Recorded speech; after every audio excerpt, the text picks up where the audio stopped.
Баршаңа жалынды сәлем, көңіл күйің қалай, білім алушым, сенімен бірге Талғар ағайың. Ал ендеше бүгінгі сабағымызға қош келіпсің дегім келеді. Жоспар бойынша біз ықтималдықтар теориясын, ойын сүйегі және директив принципі деген тақырыптарды қарастыратын боламыз. Ал ендеше сен дайын болсаң, мен дайын.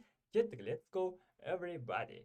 Ал бисмилля, бізде не дейді? Бірінші ықтималдықтардың теориясы. Бұл А оқиғасының классикалық ықтималдығы дейді. Енді ол бізде қандай да бір А деген оқиға болды, иә? Сол құрайтын нәтижелер саны мен жалпы нәтижелер санының қатынасы дейді. Яғни мұндағы К деген менде ол оқиғаны құрайтын нәтижелердің саны. Енді мұны жалпақ тілмен қалай түсіндірем? К деген менде қыздар жігіттер керегі. Н деген ол менде жалпы элемент саны. Енді бұны қалай жаттасаңдар болады? К, Н, онда қайрат нұртас деп жаттап ал. Ықтималдық десе қайрат нұртас есіңе түсірсең болды. Қайрат керегі, нұртас жалпы. Енді бұл жерде бізде ықтималдық ең үлкен мәні 1 болады екен, ең кіші мәні 0-ге тең болады екен. Максимум 1, ал минимум ол бізде 0 деп қарастырады қыздар жігіттер. Минимум 0 деген ол қандай да бір оқиға мүлдем болмайды. Мысалға, ауа райының сайтында қазір түстен кейін, мысалы сағат 2-де жаңбыр жоқ деп тұр да. Демек, жаңбырдың жауы ықтималдығы 0-ді. Ал егерде кешкі уақытта жаңбыр жауы ықтималдығы 100% болып тұрса, онда ол ықтималдығы 1-ге тең болады екен. 100% өйткені ауа райында солай көрсетіп тұр. Енді бірінші есеп, осы айтылған кішігірім анықтаманы нақтылау үшін мысалдарды қарастырайық. Жәшікте 8 жасыл, 4 ақ және 6 сары түсті шарлар бар дейді. Жәшіктен кездейсоқ алынған бір шардың ақ түсті болу ықтималдығы қандай дейді. Ықтималдық деген сөзді көріп қалсаң болды, ендеше П тең деп жазып баста. Қайрат нұртас, яғни К-ның N-ге қатынасы, К деген керек. Сенде не нәрсе керек? Сенде ақ түсті болу ықтималдығы дейді. Яғни саған ақ түстер керек. Ақ түстердің саны неше? Ол 4 қыздар жігіттер. Ал N деген ол бізде жалпы элемент саны, яғни жалпы шар. Онда сен 8-ді, 4-ті, 6-ны қосып аласың. Сенен 18 шар шығады. Демек, N-нің орнына сен 18 қойсаң дұрыс болады. Осыдан екеуін қысқартатын болсақ, бізде 9-дан 2 деген мән шығады. Яғни екеуін де 2-ге бөліп тастадым. Сонда ықтималдық менде 9-дан 2-ге тең екен. Болды, бар болғаны осы қыздар жігіттер. Енді бұл ақ түсті болу ықтималдығы 9-дан 2-ге тең. Енді ақ түсті болмау ықтималдығы деп есептің шартын айтуы мүмкін. Болмау ықтималдығы. Бізде ақ түсті болмау ықтималдығы десе, онда қалай жасаймыз? П тең ықтималдық қайрат нұртас деп аласың. Осы жерде N ол сенде барлық элементтің саны 18, ол қатып қалған сан күйінде қалады. Енді К деген керек. Бұл жерде сенде есептің шарты сәл өзгерді. Болмау ықтималдығы. Ақ түсті болмау. Онда ақты сызып тастаймын. Сонда 8 бен 6-ны қосам, менен неше шығады? 14 шығады. Демек 18-ден 14 бұл менде ақ түсті болмау ықтималдығын береді екен. Осыдан екеуін қысқартатын болсам, менен шығады 9-дан 7 деген сан мәні. Вот қыздар жігіттер. Болмау десе осылай есептейсіздер. Енді бір рет қана көрмей, 2 рет, 3 рет қайталап көре ғой, сол кезде жақсырақ түсінікті болатын болады. Енді екінші есеп, қорапта 1-ден 21-ге дейін нөмірленген карточкалар бар дейді. Енді қораптан кездейсоқ таңдалған бір карточканың нөмірінің 5-ке еселі немесе тақсан болу ықтималдығын табыңыз дейді. Қыздар жігіттер, немесе дегенді білесіңдер ғой, бұл бізде қосуды білдіреді. Ал және деп келіп жататын болса, есептің шартында ол нені білдіреді бізде? Ол бізде көбейтуді білдіреді. Енді осы жерде мұқият қарасаңыздар, бізде ықтималдықты табыңыз деген. Ықтималдық П тең қайрат нұртас, яғни керектің жалпыға қатынасы. Мұнда бізде 21-ге дейін десе, біз не істейміз? 21-дің өзін қарастырмаймыз. 1 мен 21-дің арасы. Осы жерде 5-ке еселі сандар. Ол 5-тің өзі, одан кейін 10, 15, 20.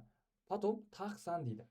Онда тақ сандарды алайық. 1, 2, 3, 4, 5, 6. Мұнау менде жаңағы 5-ке еселі сан болғандықтан сыздым, домалақтадым. Келесі 7, 8, 9, 10, 11, 12 екен. Жалпылама керегі 12 қыздар жігіттер. Ал бөлімінде бізде неше сан бар мына жерде? Полностью санап шығатын болсаңдар, сендерден 20 сан шығады. Осыдан екеуінде мен давайте 4-ке қысқартайын. Сонда менде 3 бөлу 5 деген мән шығады екен қыздар жігіттер. Ал ендеше екінші есеп осымен тәмам. Келесі есеп нөмірі 3. Қарағанды сөзінен кездейсоқ бір әріп таңдалынды дейді. Енді ол әріптің А деген әріп болу ықтималдығы қандай дейміз? Енді қыздар жігіттер, ықтималдық десе, П тең деп аласыңдар. Қарағанды сөзінен неше әріп бар? 1, 2, 3, 4, 5, 6, 7, 8, 9. Жалпылама 9 әріп бар екен. Енді осы жерде А деген әріптің болу ықтималдығы десе, А деген әріп неше рет кездескен? 1, 2, 3. 3 рет кездескен. Ендеше маған керегі 3. Онда 3 деп жазамын. Осыдан екеуін қысқартатын болса, менен 3-тен 1 деген ықтималдықтың мәні шығады екен. Бар болғаны осы. Егер де мысалы Д деген әріптің бізде болу ықтималдығы десе не істейсіңдер? Ол д деген әріптің болу ықтималдығы болса, д-ның оқиғасы болып жатыр. Яғни 9 әріптің ішінен д неше рет кездескен? Бір-ақ рет кездескен. Ендеше 9-дан 1 деп қарастырасың. Есептің идеясын жеткізе алдым деген ойдамын. Кеттік, келесі есеп нөмір 4. Сатылымға шығарылған 220 қалта шамының 4-еуі жарамсыз болып шықты дейді. Сатылған бір қалта шамының жарамсыз болу ықтималдығы қандай дейді. Короче, бүйтіп пачкасымен әкеп базарға қойдық қалта шамын мынандай.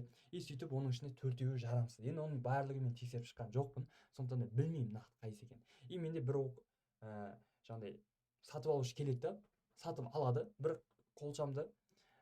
Сол жерде короче, оған именно жарамсыздың түсіп қалу ықтималдығын табу керек қой. Ықтималдық десе болды. П тең қайрат нұртас деп аласың.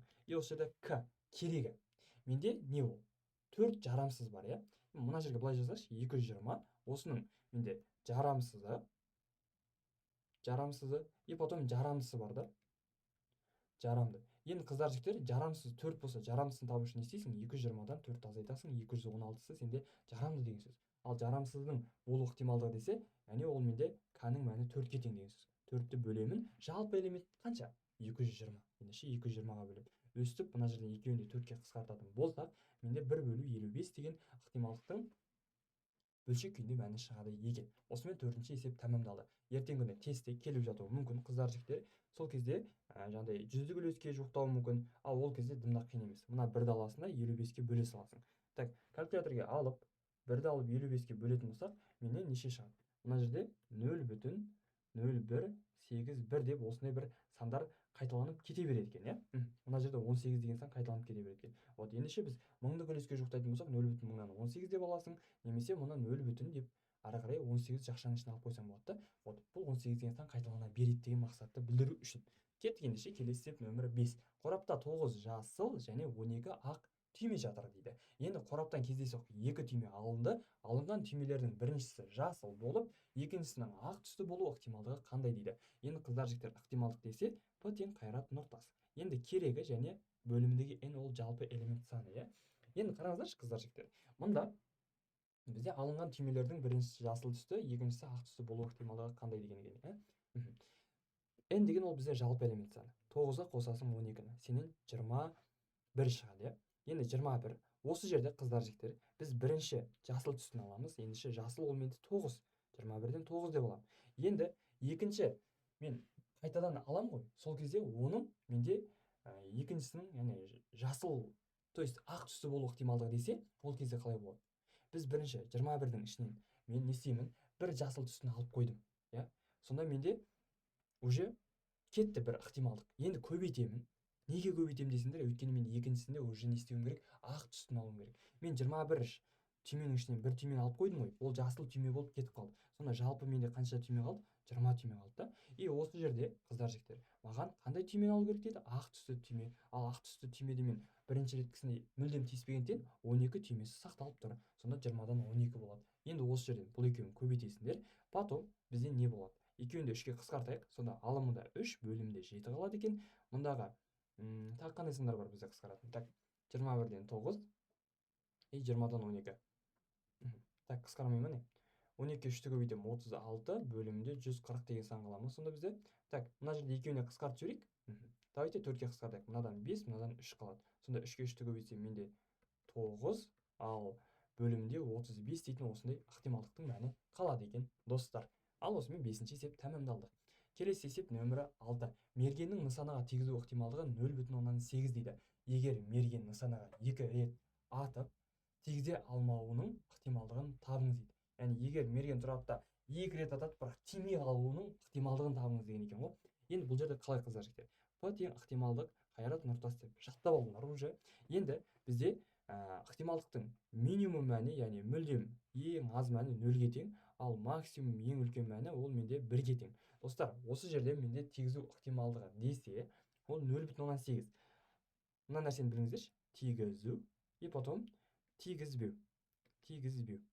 Тигізу сенде беріліп қойса, онда тигізбеу табу үшін сен максимум мән 1-ден сол 0,8 азайта саласың. Сенен шығатын 0,2. Мына 0,2 деген ол сенде тигізбеу ықтималдығың. И ол тұрапта 2 рет атады, 2 ретінде де тимей қалады. Ендеше бұл жерде біз мынаны қолданбаймыз. Жай ғана П тең тигізе алмау 0,2-ні неше рет атты ол? 2 рет атты. Сондықтан 2 рет бір-біріне көбейте саламын. Сонда менен шығады екен 0,4 деген сан мәні. Ал қыздар жігіттер, ендеше біздің ықтималдар теориясына қатысты мысалдарымыз осымен тәмам. Қалғандарын қосымша үй жұмыстарында қарастырып шығаратын боласыздар. Сәттілік, пайдалы білім болсын.